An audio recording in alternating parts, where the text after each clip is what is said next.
No other place that I have ever visited on Earth gave me such a mysterious feeling as Easter Island. It lies in the Pacific about 2,300 miles west of the South American coast, and 2,000 miles away from the nearest inhabited island. I was amazed to see hundreds of stone statues across the island. Many of them have been left unfinished or abandoned, as if the inhabitants had suddenly disappeared from the island. Even more surprisingly, the rise and fall of Easter society is never an exceptional case. Many of the most advanced societies in the past ended up in ruin. Are we going to make the same sort of mistakes as these ancient people did? Well, they did, and we could. Many experts agree, our modern industrialized civilization could fall apart, just like Easter Island, Maya civilization, and Roman Empire. Looking at these beautiful ruins, the question we have to ask ourselves is, what can we learn from these past failed societies? Many archaeologists believe that the island was settled by Polynesians in the 5th century. They made their livings mainly by raising chickens and growing root crops like sweet potatoes and taro. Though the environment was harsh, a series of archaeological evidence shows that they had successfully established intensive agriculture to feed a population of about 15,000. Researchers estimated that they began carving the statues in around the 12th century. Building and erecting statues required feeding lots of people who work on this project. This was made possible by the food surpluses produced by their agricultural success. Most of the statues were carved at a quarry at Rano Raraku, and then transported to stone platforms along the coastline. How did they carry these heavy statues across the island? It seems that they used log rollers to move the statues. They placed trees along the ground and then slid the statues across the logs. There had to be a massive consumption of wood for this project. By the time Europeans first arrived on Easter Island in the 18th century, there was no single tree left on the island. When the first Europeans arrived on the island in 1722, there was no tree left standing. Scientific studies have shown that this was the result of one of the most extreme examples of deforestation in history.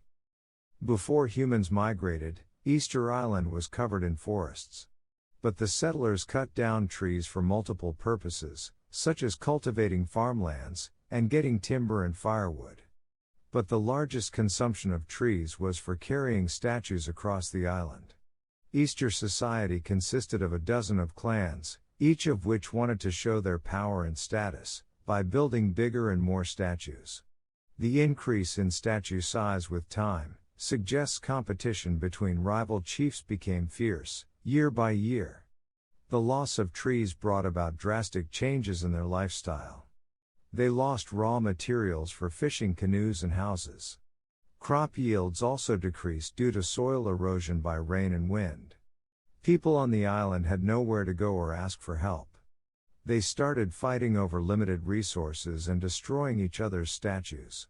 What was once a remarkable civilization, now began to collapse.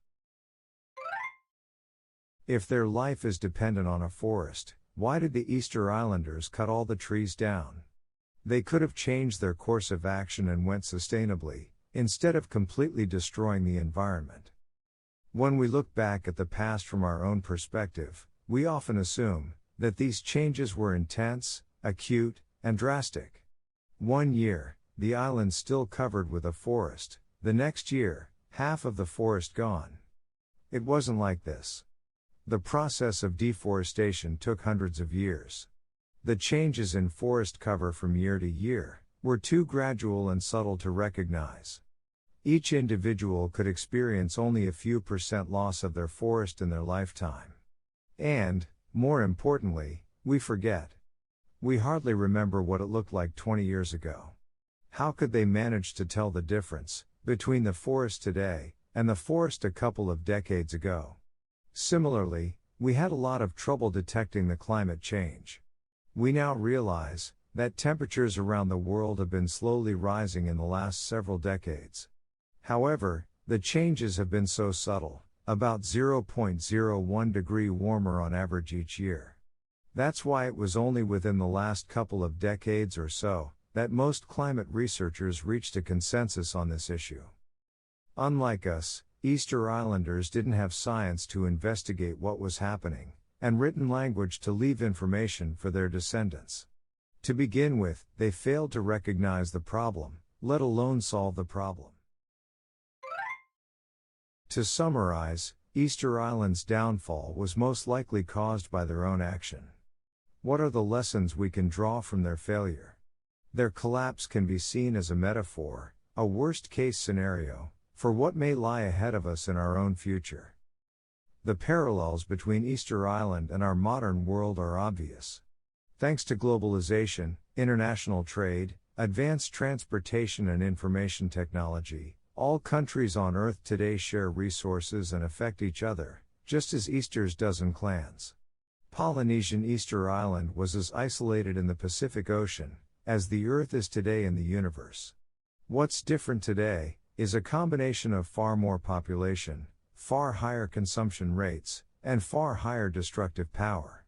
If they had managed to destroy their environment with just stone tools and their muscle power, we could easily destroy our planet with advanced science and technology.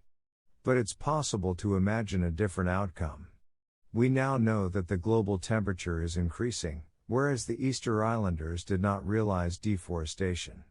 They could not learn that Maya civilization fell apart for similar reasons, while we can learn how these past collapsed societies failed.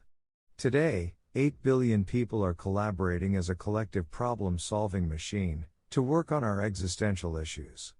Our education, technology, and globalization cut both ways.